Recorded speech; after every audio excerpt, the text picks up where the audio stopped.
Dear shepherds, the counsel of God for today for us shall be taken from Jeremiah chapter 3 verse 15. It says in the NIV version, "Then I will give you shepherds after my own heart, who will lead you with knowledge and understanding." Take note of the emphasis. Shepherds after my own heart, who will lead you with knowledge and understanding. If you are conversant with the Passion Translation, it calls it, "They will lead you with revelation knowledge and deep understanding." The next verse, verse 16, emphatically will say, "Then you will be fertile and your population will increase." In other words, shepherds are those given the duty to make the land fertile. Shepherds are those given the duty to make the world fertile.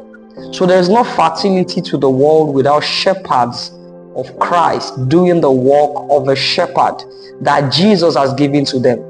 Emphatically, a shepherd or shepherds after my own heart. In other words, what kind of knowledge will they give? Knowledge of God's word. It is good for a pastor to want to lead. It is good for a prophet to want to prophesy. But emphasis places it that the work of every shepherd, pastor, prophet, apostle, whatever it is being called, is to teach Sunday by Sunday, week in, week out. In other words, our number one job is to do what Jesus does. He taught, and while he was going, his post-resurrection emphasis is on teaching. Matthew chapter 28 verse 19, "Make disciples of all nations." Mark chapter 16 verse 15, "Go ye to the world."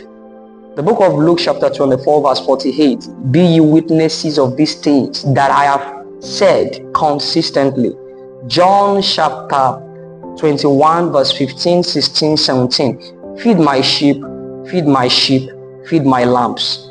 I've listened to prophets who will say, "God has only given me the grace to prophesy, call out numbers, call out names of people." But I can tell you that a prophet is not a prophet except but he can teach God's word. You will prophetess God's word. So shepherds, this week, the counsel for us is never limit the teachings. Feed your members, feed your people, feed your sheep. God bless you. Gospel to take over.